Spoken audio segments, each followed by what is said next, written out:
اور زخمی حالت میں تیرے لیے مشکل ہوگا مجھے چھوڑنا. ایک دفعہ سوچ لے, اگر کسی سے بات کرنی ہے تو کر لے.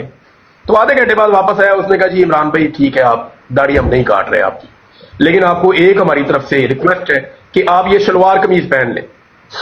اس نے مجھے ایک شلوار قمیض دکھائی, تو میں نے وہ جب سامنے ایسے اس نے دکھائی نا, تو میں نے کہا چھوٹے کپڑے. اچھا مجھے حسنین تب تک پتہ ہی نہیں تھا کہ میں اتنا کمزور ہو گیا ہوں.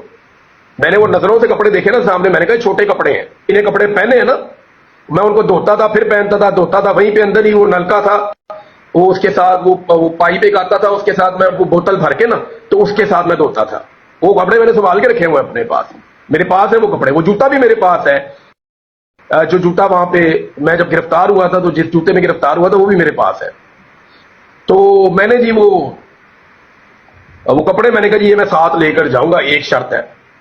انہوں نے کہا جی نہیں وہ کپڑے آپ کو جو ہم جو دے رہے ہیں. میں نے کہا پھر یاد رکھنا میں یہ کپڑے رستے میں پھاڑ دوں گا, یہ مجھے چھوڑ رہے ہیں, یہ پکڑ, یہ پکڑ. اس نے یہاں سے پکڑا, میں نے کہا مجھے تو واپس بند کر, میں نہیں جاتا. تو اس نے بھی مجھے کہا, آفیسر نے کہتا ہے عمران بھائی اپنا نہیں تو اپنے بچوں کے بارے میں آپ سوچیں, آپ جائیں. تو میں نے کہا جی اچھا 3 چیزوں پہ لڑائی ہوئی تھی, ایک داڑھی کے اوپر ہوئی تھی, ایک کپڑوں کے اوپر ہوئی تھی, اور دھمکی لگانے پہ بھی ہوئی تھی, اور ایک لڑائی ہوئی تھی آخر میں کہ یہ مجھے کہتے تھے ہم تجھے پولیس کے حوالے کریں گے.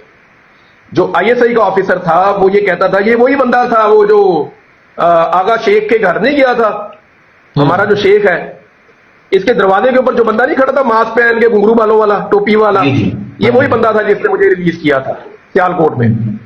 اچھا اس نے نا وہاں پہ, میں نام نہیں لے رہا ابھی بھی اس کا, لیکن اس کی سارے مجھے ہر بندے کا پتا ہے, مجھے ایک بندے کا پتا ہے. اس نے نا مجھے وہاں پہ کہا اس بندے نے کہ ہم آپ کو پولیس کے حوالے کریں گے. میں نے کہا تم مجھے پولیس کے حوالے کرو گے میں ان کا سر پھاڑ دوں گا, یا وہ میرا سر پھاڑ دیں گے. میں نے کہا ایسے میں نہیں جاؤں گا, مجھے ذلیل مت کرو, چھوڑنا ہے تو مجھے میرے گھر خود ہی جانے دو, مجھے باہر چھوڑ دو, میں اپنے گھر خود چلا جاؤں گا. مجھے کسی سڑک پہ اتار دو, میں جس گاڑی کو ہاتھ دوں گا نا وہ گاڑی مجھے میرے گھر تک لے جائے گی. مجھے پتا ہے پاکستانی مجھے جانتے ہیں. میں نے کہا اتنا تو میرا تعلق ہے پاکستان میں کہ تم مجھے پاکستان کی کسی بھی سڑک پہ چھوڑو, میں اپنے گھر پہنچ جاؤں گا, 1 روپیہ بھی نہیں ہوگا پھر بھی پہنچ جاؤں گا. تو اس نے کہا نہیں جی ہم آپ کو پولیس کے حوالے کریں گے, ہمارا چھوڑنے کا نا ایک SOP ہوتا ہے. جیسے انہوں نے انتظار بنجوتا صاحب کو نہیں چھڑوایا, یہ وہ طریقہ کار کر رہے تھے. میں نے انکار کر, یہ بندے پھر گئے تھے اس بارے میں, اس کو 3 دن لگ گئے تھے چھوڑنے کے معاملے کو. یہ مجھے لے کر کبھی یہاں جاتے تھے کبھی وہاں جاتے تھے, جگہ چینج کر رہے تھے. پھر انہوں نے دوبارہ میٹنگ کی اور فائنلی ان کا طے ہوا کہ ٹھیک ہے ہم آپ کو پولیس کے حوالے نہیں کرتے, لیکن ہمیں فیسیلیٹیٹ تو پولیس ہی کرے گی نا. انہوں نے کہا, میں نے کہا یار جو بھی ہے, مجھے اگر پولیس نے گرفتار کیا یا انہوں نے میرے اوپر کوئی مقدمہ ڈالنے کی کوشش کی تو میں عدالت میں کھڑا ہو کے جا کے IG پنجاب کا بیڑا غرق کر دوں گا, اور مجھے پتا ہے کہ وہ تمہاری کمزوری ہے. انہوں نے کہا جی ٹھیک ہے آپ کو کوئی ایسے کچھ نہیں ہوگا. یہ مجھے لے گئے ایک اسپتال میں, اس اسپتال میں چھوڑ کے یہ مجھے بھاگ گئے وہاں سے. انہوں نے مڑ کے نہیں دیکھا پیچھے, میں کھڑا ہو کے دیکھ رہا ہوں. وہ مجھے یاد آ گیا, چھوٹی گاڑی تھی, یعنی وہ تھی 1000 cc گاڑی تھی جس میں مجھے یہ لے کر گئے تھے. تو میں ان کو بھاگتے ہوئے دیکھ رہا تھا, وہاں سے مجھے چھوڑ کے بھاگ گئے. میں اب وہاں پہ اسپتال میں کبھی ادھر جاؤں کبھی ادھر جاؤں, مجھے کوئی بندہ ہی نہ ملے. وہاں مجھے پولیس والے نظر آ گئے, وہ شاید مجھے ہی ڈھونڈ رہے تھے. اور میں نے اس کو پکڑا پولیس والے کو, تو اس نے مجھے ہاتھ سے پکڑ کے دیوار کے ساتھ لگا دی. وہ پولیس والے کی آنکھوں میں آنسو آ گئے, کہتے ہیں عمران بھائی آپ یہ کیا ہو گیا؟ اور میں نے کہا جو بھی ہو گیا اب چل مجھے گھر چھوڑ. تو اس نے کہا, میں نے کہا میرے ساتھ کوئی قانونی کاروائی والا ڈرامہ نہیں. کہتے عمران بھائی ہمیں پتا ہے کوئی ڈرامہ نہیں ہوگا, آپ سیدھا اپنے گھر جائیں گے, سادہ کپڑوں میں لوگ آپ کو گھر چھوڑ کے آئیں گے. آگے کوئی DSP تھا سادہ کپڑوں میں, اس کو انہوں نے کہا ہوا تھا, اس نے ایک گاڑی ارینج کی ہوئی تھی. اس نے میرے سے رستے میں میری خواہش پوچھی کچھ کہ عمران بھائی کوئی خواہش میں آپ کی پوری کر سکتا ہوں, کوئی ایک خواہش, کوئی ایک. میں نے کہا یار گاڑی میں چلاؤں گا. تو وہ ڈر گیا.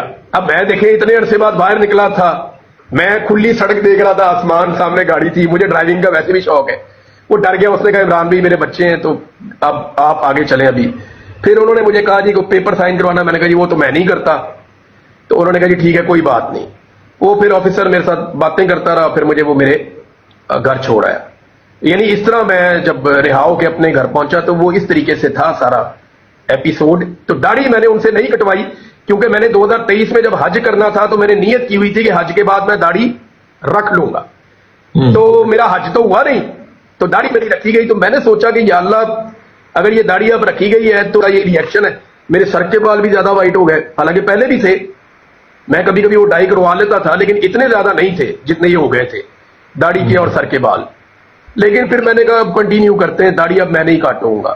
وہ مجھے میرے کئی دوستوں نے کہا، پھر کوئی ان کے جو ہے وہ ان کے اوپر دباؤ بھی آیا۔ بعد میں جب میری تصویریں باہر آئیں سفید بالوں کی، تو ان کے آفیسر نے ان پہ دباؤ ڈالا کہ یار تم نے داڑھی کیوں نہیں کاٹی تھی، تو انہوں نے پیغام بھی بھجوائے کہ سر آپ اس کو نہیں کاٹتے تو آپ اس کو بلیک کر دیں۔ میں نے کہا جی ایسے ہی ٹھیک ہے، جو ہے اللہ کا بڑا شکر ہے، میں اس کا شکر گزار ہوں، جو ہے ایسے ہی ہے، میں نیچرل ہوں، اسی طرح میں اپنی زندگی گزاروں گا، مجھے کوئی پرابلم نہیں ہے۔ اور اب دیکھیں میں آپ کو ایک بات بتاؤں یار، میں وہی بات دوبارہ کروں گا کہ بال سفید ہو جائیں کوئی بات نہیں ہے، خون سفید نہیں ہونا چاہیے بندے کا۔ زندہ باد ماشاءاللہ۔ جی میاں سچ بتاؤں آپ کو تو جی میں جتنا آزاد آدمی ہوں نا، جتنا باہر گھومنے پھرنے والا آدمی ہوں، ساری زندگی میں نے پہاڑوں پہ گزاری ہے شکار کھیلتے ہوئے۔ اور میں شکار کھیلنے صرف اس لیے جاتا تھا کہ مجھے نیچر میں گھومنے کا شوق ہے، کھلے پہاڑوں میں پھرنے کا شوق ہے، کھلے آسمان کے نیچے کیمپ لگا کے میں سردیوں کے اندر راتیں گزار لیتا ہوں۔ تو میں کوئی پتھر کا بنا ہوا آدمی نہیں ہوں، میں آپ کو سیریسلی کہہ رہا ہوں کہ مجھے آپ 6 گھنٹے کسی جگہ پہ بند کریں تو مجھے تکلیف بہت ہوتی ہے۔ اور 2-3 چیزیں ہیں، دیکھیں ایک تو اللہ رب العزت کی مہربانی ہے، وہی انسان کو صبر دیتا ہے۔ میرے رب نے مجھے صبر دیا جو اتنا سارا وقت گزر گیا، ورنہ میری یہ اوقات ہی نہیں ہے، میں اس کا 10% بھی نہیں کر سکتا۔ کوئی کلیم میرا ایسا نہیں ہے کہ میں کوئی پتھر کا بنا ہوا۔ میں نے جب کہا تھا نا کہ آپ کو ٹکر کے لوگ ملے ہیں، تو میں پاکستانیوں کی بات کر رہا تھا، اپنی بات نہیں کر رہا تھا۔ میں اکیلا تو نہیں ہو سکتا ہوں نا لوہے کا بنا ہوا، لوگ نہیں کھڑے ہوں گے تو کیسے ہوگا؟ لوگ کھڑے ہوئے، یہ پورے پاکستان کا شکریہ، یہ پاکستان کی جمہوری سوچ رکھنے والے تمام لوگوں کا شکریہ۔ میں اس قابل نہیں ہوں، نہ میں اتنا مضبوط آدمی ہوں۔ مجھے حامد میر صاحب سے میری بات کروائی میاں علی اشفاق نے، جب میں چھوٹ کر آیا تو میر صاحب نے مجھے کہا یار عمران آپ کا شکریہ۔ میں نے کہا جی کس بات کا؟ انہوں نے کہا کم سے کم آپ نے ہماری عزت رکھی ہے۔ یعنی میر صاحب کو یہ لگتا تھا کہ میں کوئی سٹیٹمنٹ دے دیتا، کہ پریس کانفرنس کر دیتا تو شاید میں جلدی چھوٹ جاتا۔ تو میں نے جو بات نہیں مانی یا وہ میرے سے وہ ڈیل نہیں کروا پائے، تو یہ انہیں لگا کہ یہ ہماری میڈیا والوں کی عزت رکھی ہے۔ اور کئی لوگوں نے یہ بات کی بھی کہ دیکھیں جی ہمارا میڈیا والا ایک بندہ اٹھایا اور اس نے سرنڈر نہیں کیا۔ تو میر صاحب نے جب مجھے یہ بات کہی نا، تو مجھے اچھی طرح یاد ہے، میں نے میر صاحب کو کہا، میں نے کہا میر صاحب اس پہ اللہ کا شکریہ ادا کریں۔ میں نے کہا میرے بس میں ہوتا نا تو میں نے ڈیل کر لینی تھی، میرے بس میں ہی نہیں تھا۔ میرا رب اتنا طاقتور ہے کہ وہ انسان کو ہارے ہوئے کو جتواتا ہے۔ میرا رب اتنا بڑا ہے کہ وہ کمزور آدمی سے طاقتور کو ہروا دیتا ہے۔ میرا رب بہت بڑا اور بہت طاقتور ہے۔ اور میں نے اس سارے سینیریو میں ایک چیز سیکھی ہے، میں بڑا کلیئرلی آپ کو آج یہ بتا دیتا ہوں بات، کہ جب میں ہار جاتا تھا نا، یعنی اس ساری 5 مہینے کی ابڈکشن میں جب مجھے لاپتہ کیا گیا، تو میں کئی دفعہ ہار گیا۔ میں نے کئی دفعہ سوچا کہ یار میں میرے پاس تو اخبار بھی نہیں تھا، ٹی وی بھی نہیں تھا، باہر کی کوئی خبر نہیں تھی، خوب اندھیرے میں پڑا ہوا تھا میں۔ تو ان 5 مہینوں میں کئی دفعہ میرے دماغ میں آتا تھا یار دفعہ کرو، میں کیا لڑائی لڑ رہا ہوں؟ میرے گھر والوں کو یہی نہیں پتا کہ میں زندہ ہوں یا مر گیا ہوں، کیونکہ مجھے انہوں نے یہ کہا تھا کہ تیری تو بھائی تیرا نماز جنازہ ہو گیا باہر، ٹینشن دینے کے لیے۔ تو میں نے سوچا میرے ماں باپ میرے بچے سارے اس بات کی سزا کاٹ رہے ہیں، پتہ نہیں پاکستان میں کیا ہو رہا ہے۔ اور مجھے انہوں نے کہا تھا کہ باہر ہم نے مارشل لا لگا دیا ہے، اس ملک پہ ہمارا کنٹرول مکمل ہو گیا ہے۔ بیچ میں ایک ٹائم یہ بھی آیا تھا۔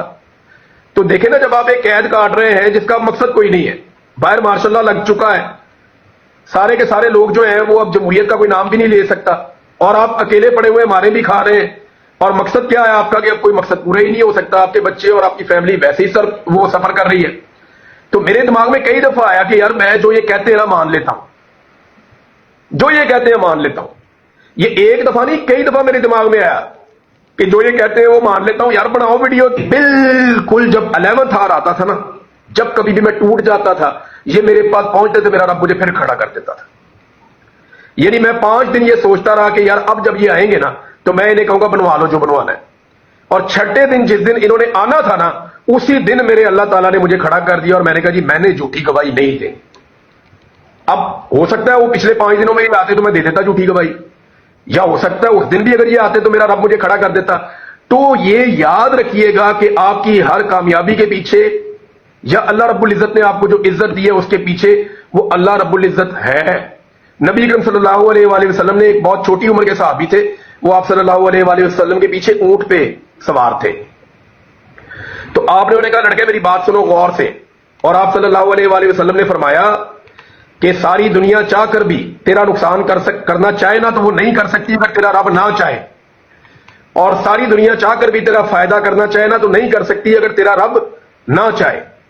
تو معاملہ یہ ہے جس کا نقصان میرے رب نے کرنا ہے نا, ساری دنیا اس کے ساتھ مل جائے اس کا نقصان ہونا ہی ہونا ہے, اور جس کا فائدہ میرے رب نے کرنا ہے نا ساری دنیا اس کے خلاف بھی ہو جائے تو اس کا فائدہ میرے رب نے کرنا ہی کرنا ہے.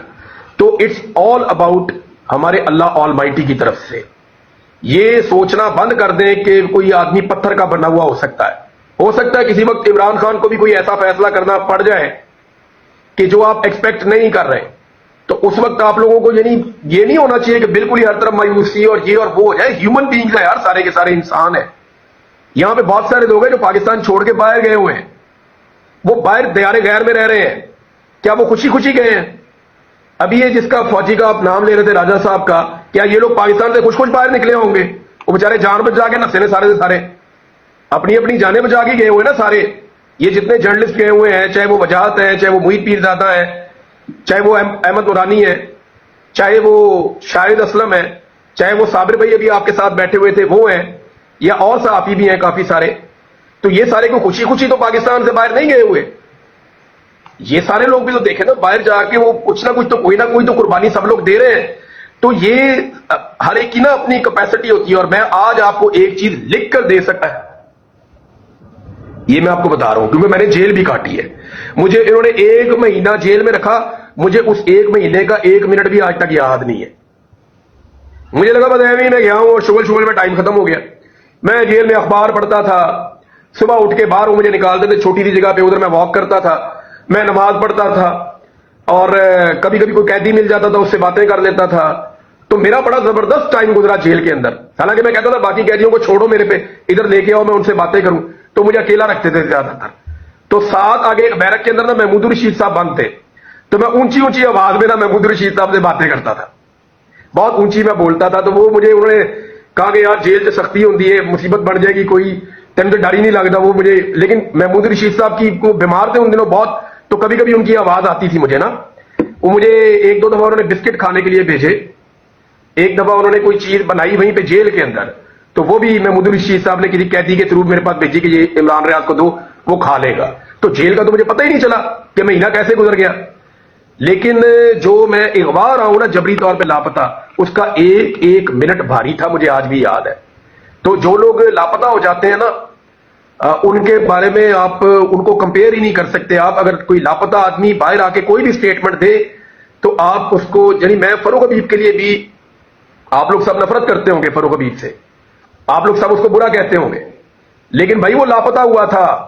شہباز گل کو 2 دن لاپتہ کیا گیا تھا, چند گھنٹے کے لیے اس کو فواد چودھری کو بھی لاپتہ کیا گیا تھا. شہباز گل پہ جس جگہ پہ ٹارچر ہوا ہے نا, وہ جگہ میں جانتا ہوں, اور مجھے پتا ہے جس نے اس پہ ٹارچر کیا اس بندے کا بھی پتا ہے, اور مجھے سارا بتایا کہ کس طریقے سے اس کے اوپر ٹارچر کیا گیا تھا. تو یہ جو لوگ لاپتہ ہو جاتے ہیں نا, ان کی تکلیف بہت بڑی ہوتی ہے, بہت بڑی ہوتی ہے. آپ لوگ امیجن نہیں کر سکتے یہ اتنی بڑی تکلیف ہے, کیونکہ ان کو دنیا کا کچھ نہیں پتا ہوتا, اور دنیا کو ان کا کچھ نہیں پتا ہوتا, اور کوئی بھی ان کو اون نہیں کر رہا ہوتا. ہر وقت ایک خطرہ ہوتا ہے کہ آپ کو اگر کوئی مار کے پھینک بھی دے گا نا تو کسی کے اوپر الزام نہیں لگے گا. Thank you. جی السلام علیکم وانی جی, آپ بات کریں. تھینک یو سو مچ. السلام علیکم عمران بھائی, السلام علیکم ایوری ون. عمران بھائی, مجھے اچھی طریقے سے یاد ہے ہم شیری بھائی کی براڈ میں بیٹھے ہوئے تھے جس ٹائم لاسٹ ٹائم آپ کو جب اغوا کیا گیا تھا نا, پہلے آپ کو پولیس کے حوالے کیا گیا تھا اور وہیں سے آپ کو اغوا کروا دیا گیا تھا. تو ہم اس ٹائم لائیو میں بیٹھے ہوئے تھے, اور یقین مانے کہ مطلب ہم اس تکلیف کو محسوس کر رہے تھے جب آپ غائب تھے, اور کس طرح کی مطلب آپ کے بارے میں جو ہمیں باتیں